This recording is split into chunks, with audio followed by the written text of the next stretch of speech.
Nous sommes le 31 mars 2010 à Independence, dans le Missouri. Randy Stone, 42 ans, comme à son habitude, est dans son bureau. Il est à la tête d'une petite société d'assurance pour les fermiers et travaille main dans la main avec son épouse Teresa. Quand un individu qu'il connaît se présente dans son bureau, Randy ne pense pas à mal. Il est même ravi de voir cette personne, jusqu'à ce qu'il pose le regard sur ce qu'elle tient dans la main. Un revolver. L'individu lève le bras, vise la tête de Randy et tire. L'homme s'effondre sur le sol de son bureau. En se garant en fin d'après-midi à côté de la Chevrolet Malibu bleue de son mari, la seule autre voiture du parking, Teresa remarque immédiatement que quelqu'un a fermé les stores de l'agence d'assurance. « Ce n'est pas normal », se dit-elle. Teresa avait fait du shopping et des courses tout l'après-midi. Elle se souvient avoir ouvert les stores ce matin-là, quelques heures après son arrivée au travail. Randy ne les fermait jamais avant la tombée de la nuit.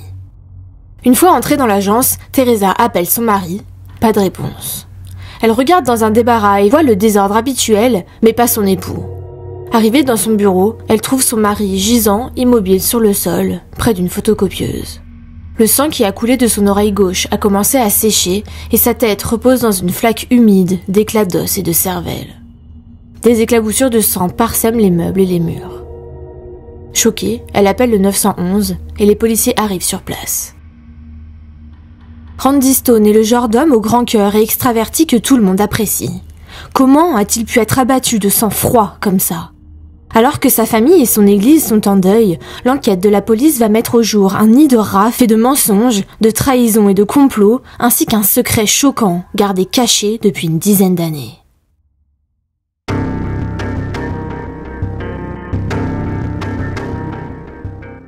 Alors que les policiers tendent un ruban adhésif entre les poteaux électriques pour sécuriser l'entrée du bureau et qu'une demi-douzaine d'inspecteurs commencent à enquêter à l'intérieur, des amis, des membres de la famille et des membres de l'église que fréquentaient Randy et Teresa se réunissent sur le parking, choqués et en pleurs. Désigné pour diriger l'enquête, le détective Rosen Warren attend dehors pendant que les techniciens de scène de crime et les médecins légistes travaillent. La fille des Stone, Miranda, arrive accompagnée de ses grands-parents maternels qui lui ont seulement dit que son père avait été tiré dessus. Elle apprend sa mort sur le parking. Teresa reçoit un appel de son fils, Michael, à l'université en Floride. Elle a juste le temps de lui annoncer la mort de son père avant de reprendre la conversation avec un détective. Randy Eugene Stone est né le 14 juin 1967 à Kansas City, de Leonard et Clara. Il a 2 sœurs, Sherry, malheureusement décédée avant lui, et Shannon. Randy et Teresa se connaissent depuis l'enfance, mais se sont perdus de vue après l'engagement de Randy dans les Marines à 18 ans. À son retour dans sa ville natale, ils commencent à se côtoyer et finissent par se marier le 13 octobre 1990 à la New Hope Baptist Church à Independence. D'après un ami proche de Randy, il vénérait Teresa, elle était tout pour lui. Il déclare « Nous ne pouvions assister à aucun événement, même en dehors du travail, sans qu'il l'appelle constamment ou que Teresa l'appelle. » Le couple a donc 2 enfants, Michael et Miranda, qui ont été baptisés à l'église où Randy et Teresa se sont mariés. Randy et Teresa sont très croyants et se rendent à l'église tous les mercredis soirs et les dimanches. Randy adorait particulièrement s'investir dans les activités proposées par l'église. Il conduisait les bus, donnait des conseils sur les questions financières à la congrégation et enseignait à l'école du dimanche. Teresa, elle, chantait dans la chorale et aidait en cuisine. Randy était même le comptable de l'église et a fini par devenir meilleur ami avec le pasteur David Love, qui était d'ailleurs aussi son conseiller spirituel. Le monde de Randy tournait autour de sa famille, qu'il aimait plus que tout. Randy était un dur à cuire avec un côté doux qui écrivait des poèmes pour sa femme et tenait un journal. Passionné de fitness, la compétitivité de Randy s'étendait du terrain de basket au domaine des affaires, ce qui lui a permis de faire de son agence d'assurance agricole l'une des plus prospères de la région. Teresa devient non seulement une épouse et une mère dévouée, mais aussi une associée qui le soutient dans son travail. Elle a travaillé dans son agence d'assurance, d'abord en tant que représentante du service clientèle, puis en tant qu'agente agréée. À défaut d'être parfaites, leurs relations et leur configuration familiale peuvent être décrites comme l'exemple même d'une union réussie. Avec leur famille, leur église et un cercle d'amis très unis, Randy et Teresa semblaient mener une vie juste, pure, voire pieuse. L'enquête commence. Les enquêteurs ne constatent aucune trace de lutte et partent du principe que Randy connaissait le tueur et qu'il ne s'est pas douté de ce qui allait lui arriver. Il semble avoir été pris dans une embuscade. Il a reçu une balle dans la tête alors qu'il avait le dos tourné. Une douille de calibre 40 est retrouvée sur place, ainsi qu'une lettre manuscrite d'une page dans une corbeille à papier du bureau de Teresa, sur laquelle on reviendra plus tard. Enfin, 150 $ en liquide ont été laissés sur le bureau de Randy, ainsi que son portefeuille, intact. Il conclut donc rapidement qu'il ne s'agissait pas d'un vol, mais d'un homicide. Les circonstances suggèrent même qu'il s'agit d'une attaque ciblée, et non d'un homicide au hasard. Tout le monde à Indépendance est choqué du meurtre du gentil Randy Stone. Il n'avait aucun ennemi et passait son temps à aider les autres. Les enquêteurs, qui pensent que le tueur fait partie des connaissances de Randy, décident d'assister à ses funérailles sous couverture, car pour eux, il était susceptible qu'il se trouve parmi les personnes présentes, et il y avait même une chance que des conversations, des déclarations ou des comportements révèlent une piste. Lors de la cérémonie, le pasteur Love prononce un éloge funèbre émouvant. Il compatit au désarroi et au chagrin des personnes endeuillées par la perte surprise d'un homme aussi bon. Il dit « Nous sommes assis ici aujourd'hui et nous pleurons. Non seulement à cause de la séparation d'avec l'être aimé, mais aussi à cause de toutes les questions que la mort suscite. Des questions comme pourquoi ? Pourquoi lui ? Pourquoi maintenant ? Sans réponse, la mort semble si froide. Nous avions prévu qu'il vieillirait. Nous avions prévu que nous ferions plus de choses ensemble. » Tandis que la famille Stone et la communauté ecclésiale continuent à faire leur deuil, la police poursuit son enquête. Évidemment, ils interrogent toutes les personnes proches de Randy.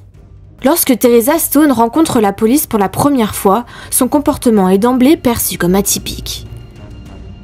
Elle ne se comporte pas et ne réagit pas de la manière que les forces de l'ordre étaient en droit d'attendre d'une veuve éplorée. Bien sûr, les inspecteurs savent que les apparences peuvent être trompeuses et que les gens peuvent agir de manière étrange, en particulier dans des circonstances extrêmes. Mais le comportement de Teresa n'est pas le seul signal d'alarme. Elle a également fourni aux forces de l'ordre un alibi en béton pour la période entourant le meurtre. Elle a passé la journée du 31 mars à faire des courses, à effectuer un dépôt bancaire, à consulter un chiropracteur, à aller chercher sa fille à l'école vers 15h15, puis à se rendre dans un restaurant. Elle se souvient des détails avec une clarté miraculeuse. Elle peut raconter ses déplacements à la minute près. Elle peut produire tous ses reçus, comme si elle s'était préparée un peu trop bien à la question. Revenons sur la lettre retrouvée dans la corbeille à papier de son bureau. Il s'agit d'une lettre manuscrite d'une page qui a été déchirée en plusieurs morceaux. Après l'avoir reconstituée, les enquêteurs ont compris qu'il s'agit en fait d'une lettre d'amour d'un admirateur qui lui souhaite bon anniversaire. Il écrit notamment, je cite, « Je t'aime plus que n'importe qui sur terre et je veux passer chaque moment de chaque jour avec toi. Tu es la femme la plus incroyable du monde et je t'aime de tout mon cœur.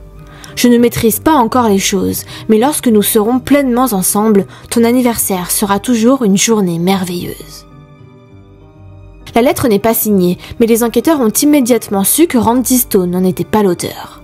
Un bloc de papier retrouvé sur son bureau avec une série de petits rappels démontre au premier coup d'œil que son écriture ne correspond pas à celle de la lettre. Lors de l'audition, les détectives demandent à Teresa à plusieurs reprises si elle et son mari Randy s'étaient déjà séparés. Elle a évoqué un problème récent de pornographie que le couple avait résolu.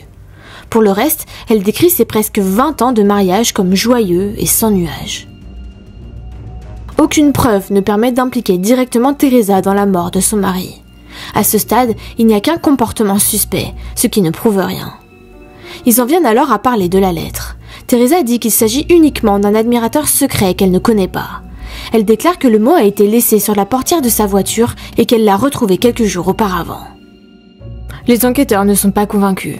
Ils sortent de la salle pour la laisser réfléchir un peu, et là, Teresa se parle toute seule et dit à voix haute « Super, j'avais oublié ce détail. » Et bien sûr, ils ont tout entendu.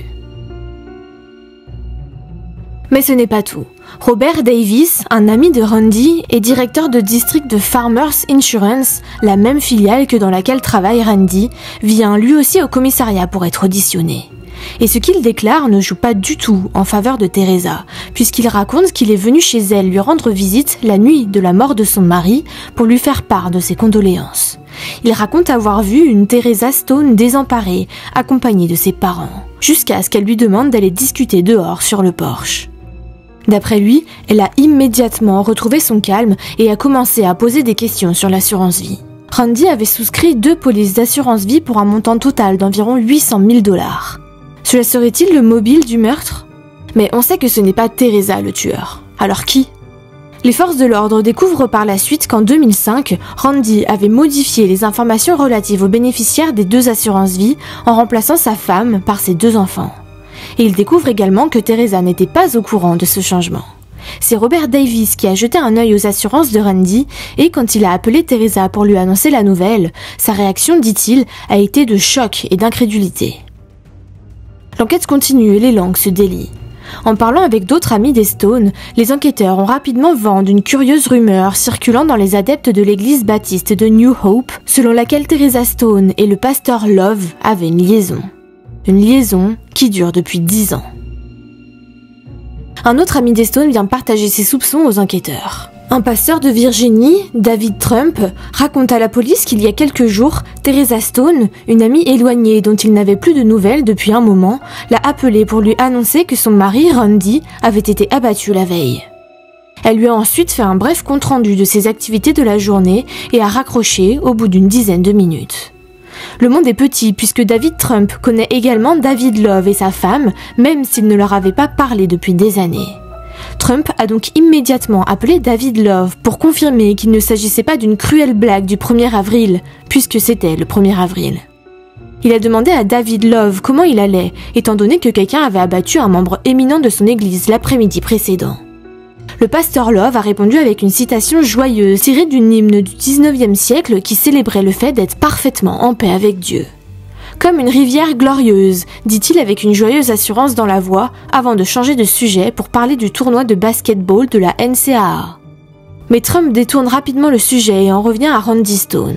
David Love a répondu de la même manière que Teresa, avec une description détaillée de sa journée, mentionnant un service funèbre qu'il avait célébré à Gladstone en début d'après-midi, un arrêt pour un sandwich et une visite à l'hôpital qu'il avait faite dans le sud de Kansas City, beaucoup plus tard dans l'après-midi. « Pensez-vous que vous serez interrogé ?»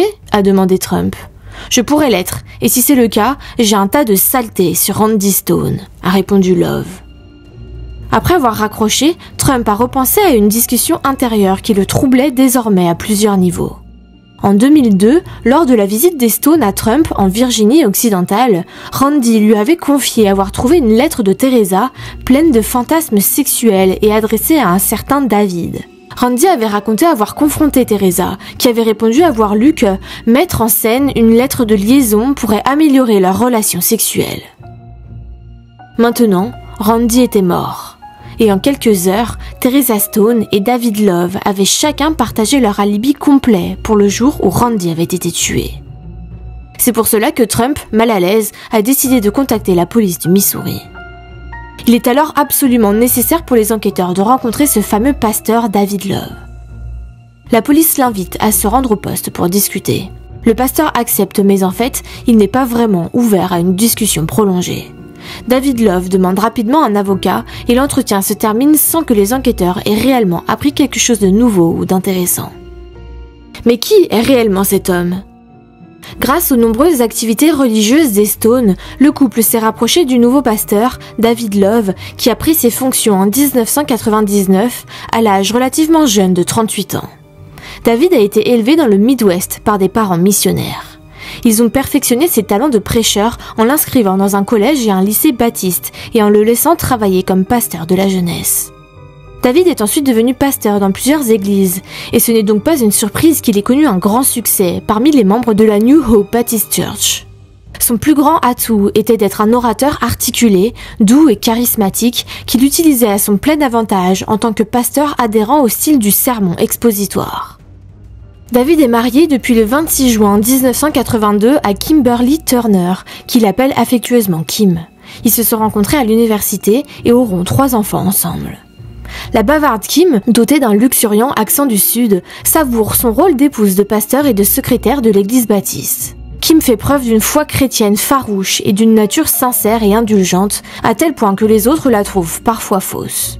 Kim n'ignore pas que les femmes sont attirées par ce mari, et elle a d'ailleurs déjà dû éloigner son époux des autres adeptes, dont Teresa Stone, que Kim trouvait trop amicale à l'égard de son époux.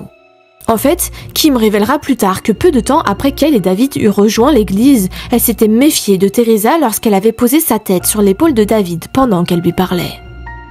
Les soupçons de Kim se sont renforcés au cours des années suivantes et 11 ans plus tard, son intuition s'est avérée juste. Le pasteur Love a donc rapidement gagné l'estime des 250 membres de la New Hope Baptist Church, en particulier Randy et Teresa Stone. Randy est devenu non seulement l'un des disciples les plus dévoués de David, qui appréciait particulièrement l'interprétation exigeante du christianisme baptiste par le pasteur, mais ils devinrent également les meilleurs amis du monde. Fin 2004, Teresa a annoncé à Randy que leur famille s'agrandissait à nouveau. Elle était enceinte. À cette époque, Michael et Miranda étaient de jeunes adolescents. Le moment était donc un peu surprenant. La nature inattendue de cet heureux accident s'ajoute au fait que Randy avait accepté de subir une vasectomie des années auparavant. Il n'aurait donc pas dû pouvoir avoir d'autres enfants. La nouvelle a choqué Randy, mais il avait vu d'autres couples concevoir après une vasectomie. L'idée d'un dysfonctionnement physiologique ne lui était donc pas totalement improbable. Randy est resté fidèle à sa femme et a supposé qu'il s'agissait de son enfant. Malheureusement, la joie n'allait pas durer. Teresa a fait une fausse couche. Dans la foulée, elle a eu des difficultés émotionnelles et a cherché du soutien auprès de son église. Plus précisément, Teresa a cherché du réconfort et des conseils auprès du pasteur David Love. Leurs séances de conseils se sont multipliées à raison de 2 à 3 fois par semaine. Pendant ce temps, Teresa s'est éloignée de Randy, un comportement que ce dernier attribuait au deuil de leur enfant perdu. Lui aussi a cherché conseil et soutien auprès de son pasteur. Les deux hommes ont commencé à se rencontrer tous les matins, discutant de tout et de rien, y compris des épreuves et des joies de la vie. Selon sa famille, Randy admirait le pasteur Love, que tout le monde appelle d'ailleurs frère Love. Il a même écrit dans un livre de développement personnel que David Love était l'une des personnes les plus influentes de sa vie, un conseiller et un ami proche. Début 2010 cependant, la relation entre Randy et le pasteur a pris un tournant. Randy a découvert un problème dans les finances de l'église. En sa qualité de responsable des comptes et de membre du comité financier de l'église, Randy avait examiné les livres de comptes et avait découvert qu'il manquait des fonds. 30 000 $ d'un fonds destiné au salaire des missionnaires. Et ce n'est pas la première fois que le pasteur Love doit faire face à des problèmes financiers. En 1990, ces mêmes soucis ont divisé une congrégation de Virginie. Les chèques correspondant à l'argent manquant portaient la signature du pasteur Love. L'ancien marine, devenu entrepreneur en assurance, était préoccupé par la façon dont David utilisait les fonds pour payer ses factures personnelles et sa femme Kim, qui ne faisait qu'un travail minime à l'église. Randy était également contrarié par le fait que David ait permis à son fils d'être chef de chœur, même après avoir été pris de flagrant délit de conduite en état d'ivresse. Le 17 mars 2010, Randy a envoyé un mail au pasteur Love lui disant qu'il n'était pas d'accord avec ce que le pasteur faisait avec les finances de l'église et qu'il démissionnait de ses fonctions immédiatement. Il n'est pas allé plus loin dans ses allégations, mais il a dit au pasteur qu'il retirait sa famille de la congrégation. L'intention de Randy d'abandonner l'église a provoqué une terrible confrontation au cours de laquelle le pasteur l'a accusé d'être trop orgueilleux et en accusant Teresa d'indiscrétion sexuelle. En colère, il a également crié « Je ne laisserai pas le comptable d'une église diriger mon ministère ». 2 semaines plus tard, le 31 mars, Randy sera retrouvé mort sur le sol de son bureau. Les enquêteurs obtiennent un mandat de perquisition et trouvent effectivement des preuves d'une liaison sur l'ordinateur du pasteur, des photos et des mails envoyés à Teresa au sujet d'une vie commune. Plus important encore, ils découvrent des indications qu'à partir de janvier 2009, les deux avaient l'intention de se marier. Il lui dit dans un mail « Merci d'être si merveilleuse, belle, sexy et intelligente. Je vis pour te faire plaisir. Je suis totalement amoureux de toi. » Puis le couple a imaginé ce que cela serait d'être marié. « Tu es ma belle mariée. J'ai hâte de te voir marcher vers moi en sachant que nous sommes officiellement sur le point de nous marier publiquement. J'adore tes idées. Continue à rassembler les idées et des rêves, bébé. C'est pour bientôt. J'aime tes plans. Je pense que tu peux rassembler les informations sur le mariage et les classer comme si tu préparais l'avenir de ta fille. » Ce à quoi Teresa répond « J'aimerais avoir un mariage à l'extérieur avec beaucoup de fleurs. Des vraies fleurs. Peut-être une roseraie ou quelque chose comme ça. Je ne suis pas sûre de ma robe. Quand j'aurai trouvé la robe parfaite, tu seras le premier à la voir. Je vais commencer à la chercher. » En février 2010, il achète une bague de fiançailles. Dans leur correspondance, les amants abordent régulièrement leur relation. David rappelle à Teresa que le roi biblique David, qui a orchestré la mort d'Uri, le mari de Beth-Sabée, pour pouvoir la prendre pour épouse. « Et Dieu l'a quand même béni », dit David à Teresa. Teresa lui répond « Si Dieu veut que nous soyons ensemble, il fera en sorte que cela se produise. » Le 20 avril, un mois environ après le meurtre, au moment où Teresa s'est assise pour un nouvel entretien avec les détectives, ceux-ci avaient découvert et trié une pile apparemment sans fin de correspondance entre les amants mariés. 10 ans de correspondance. Elle est à nouveau interrogée sur la lettre d'amour déchirée découverte dans sa poubelle. Elle continue de dire qu'il s'agit d'un admirateur secret. En examinant des milliers de relevés téléphoniques personnels, la police a découvert des téléphones portables prépayés que Teresa et David utilisaient pour communiquer. Ces téléphones auraient pu passer inaperçus si le couple ne les avait pas également utilisés à l'occasion pour téléphoner directement sur leur ligne habituelle. Il confronte Teresa sur cet élément. Au début, elle prétend que les téléphones portables ne servaient qu'à cacher ses séances de conseil avec le pasteur, car l'épouse de David, Kim, n'était pas à l'aise avec le soutien que son mari apportait à Teresa depuis des années. Au fil de l'entretien, Teresa donne de plus en plus de détails. Elle avoue finalement avoir une liaison avec le pasteur Love, mais elle continue de nier son implication dans le meurtre de Randy. Elle avoue qu'elle est tombée enceinte de lui en 2004, mais qu'elle a fait croire à Randy que c'était le sien. Elle affirme qu'elle a demandé à David de la laisser tranquille, mais qu'il n'arrêtait pas de l'appeler ou de lui envoyer des messages. Elle dit qu'il y a un mois, elle voulait réellement mettre fin à sa liaison pour recommencer à zéro avec Randy, que c'est pour ça qu'elle a déchiré la lettre de David. I would never do anything to hurt my husband. I love him so much. That's why I was trying to get rid of this. We were trying to start over. I didn't want him in my life anymore. I wanted to just be with my husband for the rest of my life. Mais l'enquêteur Rose Warren a besoin de plus.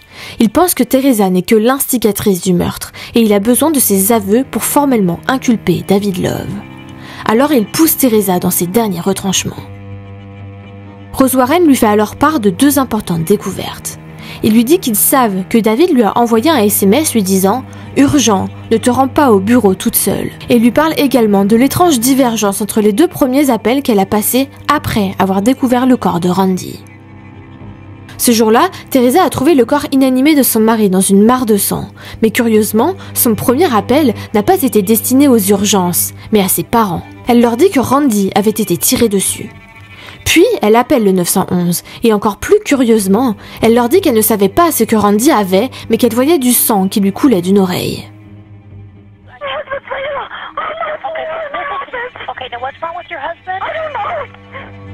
Face à ces informations, Teresa ne répond rien et continue de sangloter. Le détective Rose Warren se lève, soulignant que sa patience était proche de l'épuisement. « Qui t'a dit qu'il avait été blessé par balle ?» insiste-t-il. « Comment savais-tu qu'il avait été blessé ?»« Je ne savais pas », répond-elle en hochant la tête. « Tu n'es pas honnête. »« Je n'ai rien fait, il m'a envoyé un SMS pour me le dire », avoue-t-elle dans un souffle. Le ton du détective se durcit. « Qui l'a fait ? Dis-le !» Teresa répond dans un murmure angoissé. « Frère Love. » You're not being truthful with me. I didn't know. You're not being truthful.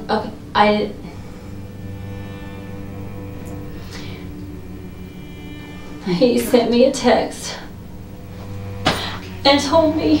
Who did? Say it.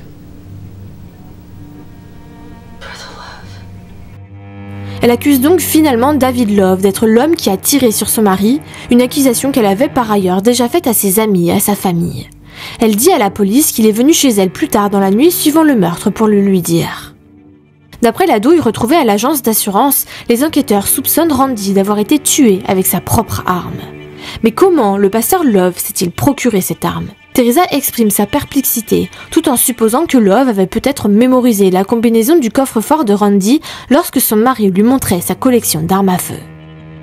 Teresa reste catégorique, elle n'a joué aucun rôle dans la planification du meurtre. It all goes back to look like a conspiracy that you and him are working together. No, never. Everything points to that. No. I told him to leave me alone. He wouldn't stop texting me or calling me.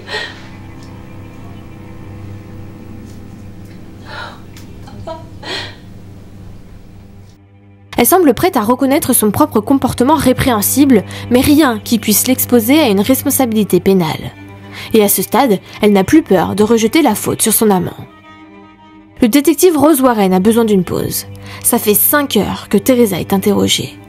Dans la salle située derrière le miroir sans teint, son équipe et lui réfléchissent à une idée qui pourrait débloquer cette affaire. Un plan est élaboré pour que Teresa appelle David et insiste pour qu'il fasse des aveux enregistrés. Désormais complètement à la merci des détectives, elle accepte. Oh, jeez. I'm scared, guys. You're okay, I promise. Are you ready? Pastor, this is Teresa. We need to talk. Yes, now. I can't do this anymore. I cannot live like this. This is just killing me. I need to know.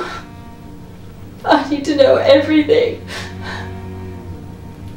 I need to know why you did this to me. Can you go someplace else, please? I need to talk to you alone. Teresa lui dit qu'elle a besoin de savoir pourquoi, qu'elle ne peut plus vivre comme ça. Mais il devient rapidement évident que Kim, la femme de David, se tient à proximité, l'empêchant de s'exprimer franchement. Même si Teresa insiste, l'appel ne donne rien. La maison des Love était sous surveillance depuis une bonne partie de la soirée. Quelques secondes après que Teresa eut raccroché, l'inspecteur Chris Summers détecte une activité. À minuit 55, une Buick grise sort de l'allée et se dirige vers l'US 24 et la maison des Stones. En moins d'1 minute, un agent arrête la voiture, puis la police menotte et arrête le pasteur Love. Kim, présente dans le véhicule, accepte de se rendre au quartier général pour un interrogatoire, même si les policiers lui assurent qu'elle n'est pas suspecte. Arrivé au commissariat, David Love sort d'un ascenseur, flanqué de 2 inspecteurs. Teresa, accompagnée de son propre inspecteur, émerge d'un couloir et les 2 amants se rencontrent. Ils s'arrêtent et échangent un regard.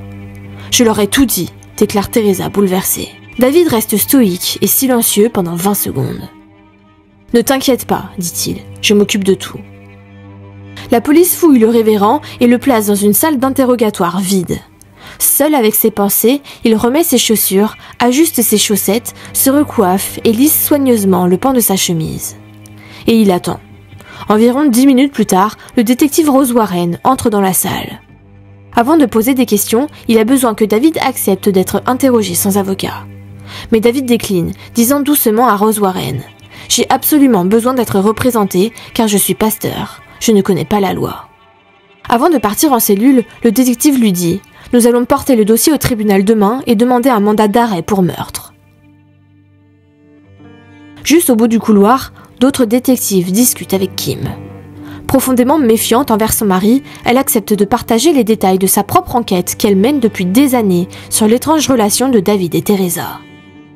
Elle confirme quelque chose qui n'était qu'une théorie prometteuse 24 heures plus tôt. Oui, son mari et Teresa Stone communiquent bien avec des téléphones portables prépayés. Et en mars 2009, elle l'a surpris tard dans la nuit dans la cuisine familiale en train d'envoyer le message « Je t'aime et tu me manques » à un numéro qu'elle ne connaissait pas. Il a expliqué cela comme un message envoyé à un inconnu et a immédiatement supprimé l'entièreté des SMS du téléphone. « Je te prouverai que je n'aime que toi », lui a-t-il dit. Teresa était dans le collimateur de Kim depuis longtemps. Elle dit qu'elle a toujours eu un pressentiment, mais qu'elle n'a jamais pu trouver des preuves concrètes. Début 2010, David a offert à Kim une bague en argent achetée dans une bijouterie. Kim l'a rapportée pour trouver quelque chose de plus à son goût. Un vendeur a imprimé une copie du reçu qui incluait en fait 2 bagues, celle de Kim à $50 et une autre en argent sertie de diamants à $300. Pensant que David avait peut-être gardé la 2e bague pour son prochain anniversaire, Kim, curieuse, a consulté le site web de la bijouterie pour voir à quoi elle ressemblait. Elle a immédiatement reconnu celle que Teresa portait récemment avec son alliance. Après que Kim ait confronté son mari à ce sujet, David a récupéré la bague auprès de Teresa et l'a donnée à sa femme, mais a insisté sur le fait que la relation n'était pas physique. « Je l'ai vraiment cru », a déclaré Kim aux enquêteurs. Il a dit « La chose la plus stupide que j'ai jamais faite, c'est de lui acheter cette bague. » Le 16 mars, elle s'est méfiée de son mari qui est parti en plein match de basket pour se rendre sans raison apparente dans le garage. Plus tard dans la journée, elle s'y rend à son tour et après avoir fouillé chaque recoin, elle trouve le portable jetable. Et elle le prit avec elle. Mis à part sa propre crédulité, Kim exprime sa fierté pour son travail d'enquêtrice. Honnêtement, je pense que je devrais être détective parce que j'ai la meilleure intuition du monde, leur déclare-t-elle avant d'offrir aux enquêteurs un cadeau d'adieu. Elle sort de son portefeuille un bout de papier contenant des numéros de téléphone qu'elle avait méthodiquement copiés à partir du téléphone trouvé dans le garage, qu'elle a d'ailleurs fini par jeter dans une poubelle après avoir rapporté les 2 bagues à la bijouterie et en avoir choisi une en or. Malheureusement, l'accusation de meurtre que Rose Warren avait promise le lendemain ne s'est pas matérialisée. Les procureurs du comté de Jackson souhaitent que l'enquête soit bouclée et conclue avant de porter plainte, et l'analyse des relevés téléphoniques et informatiques est toujours en cours. Les résultats pourraient prendre des mois. Après une nuit passée en prison, David est relâché sous une pluie de questions de la part des membres de son église. Il convoque une réunion à son domicile le vendredi 23 avril et annonce à 7 membres de l'église sa démission de son poste de pasteur. Il a rédigé une déclaration. « C'est avec remords et repentance que je démissionne. J'ai péché contre mon Seigneur, ma famille et l'église du Seigneur. Je démissionne à cause de mon péché d'immoralité.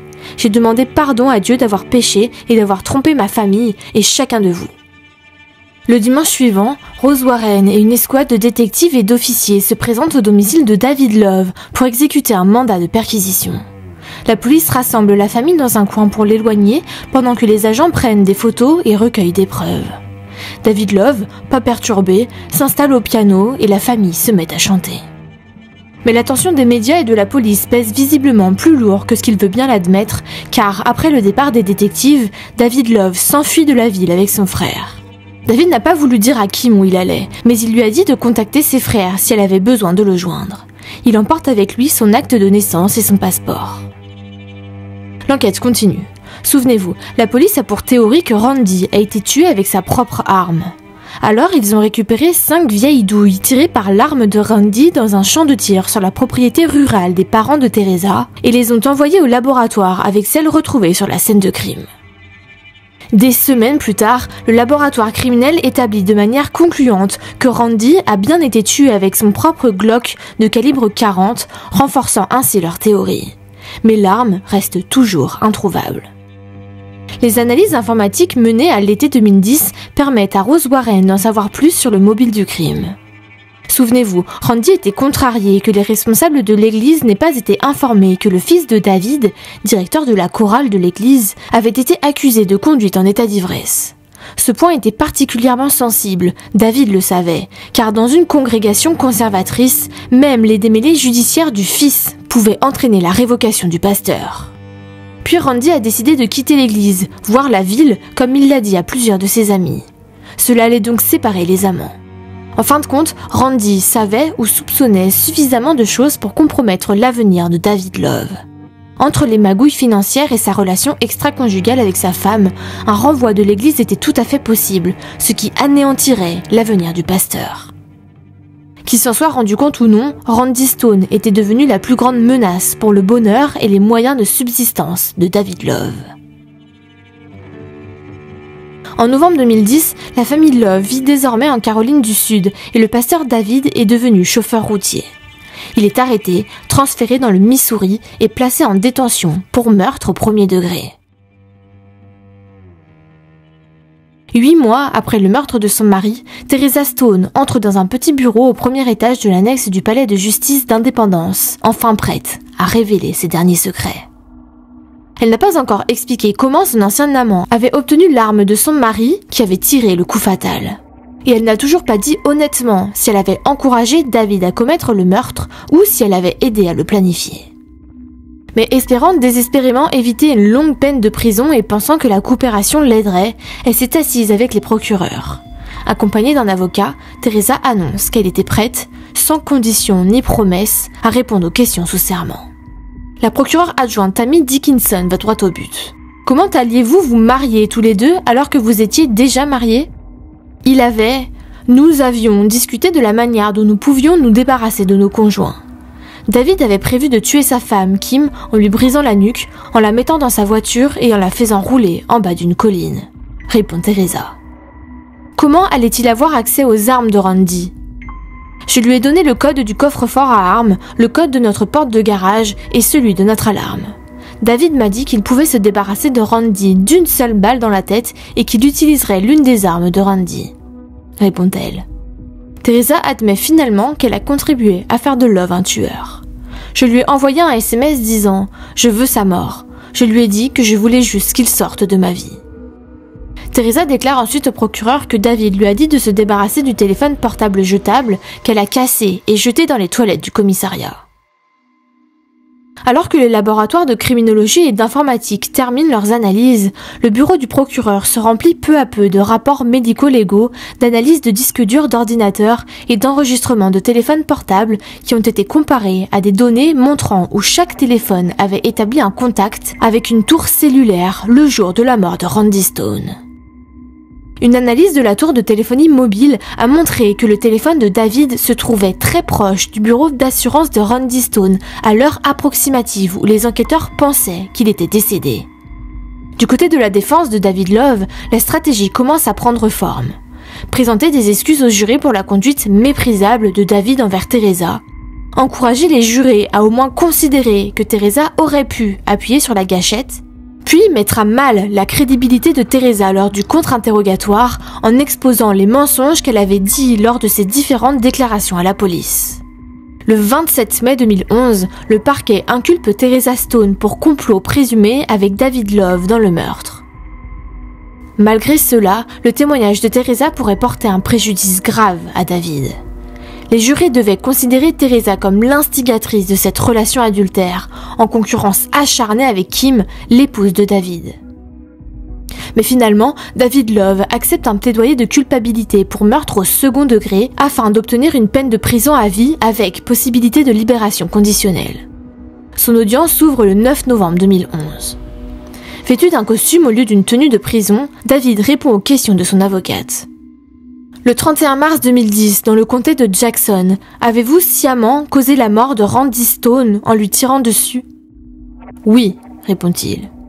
Le juge condamne David Love à la réclusion à perpétuité avec possibilité de libération conditionnelle après 25 ans. L'audience n'a duré qu'une trentaine de minutes. Il pourra demander sa libération conditionnelle à partir de 2036. Concernant Teresa, le tribunal fixe le jour du procès au 15 juin 2012, un vendredi. Elle a plaidé coupable 6 semaines auparavant, sans jamais avoir obtenu d'accord de la part des procureurs. Michael et Miranda, ses enfants, sont assis au premier rang. Dickinson, le procureur, se lève et commence. Son amant était son tueur à gages. Elle voulait une vie parfaite, quel qu'en soit le prix. Aujourd'hui, il ne s'agit pas de savoir ce que Teresa Stone veut, mais de savoir ce qu'elle mérite. Elle souligne que Teresa a menti à la police à d'innombrables reprises au cours de l'enquête. Puis, elle détaille le projet de meurtre et la croyance erronée de Teresa selon laquelle elle recevrait jusqu'à 800 000 $ en indemnité d'assurance vie. Finalement, Teresa se lève à son tour et sanglote. « Je suis tellement désolée. Si je pouvais faire quelque chose pour changer cela, je vous demande aujourd'hui de faire preuve de clémence. Je suis entièrement responsable de mes actes. » Son avocat souligne que Teresa n'avait pas de casier judiciaire et qu'elle était retournée à l'école pour se préparer à une nouvelle carrière de technicienne médicale. Le juge Roldan choisit l'option la plus sévère qui lui avait été recommandée lors d'une évaluation préalable à la condamnation, 8 ans d'emprisonnement. Teresa a depuis été libérée et vit toujours dans le Missouri avec un nouveau partenaire. Et c'était la très triste histoire du meurtre de Randy Stone. Si cet épisode vous a plu, abonnez-vous!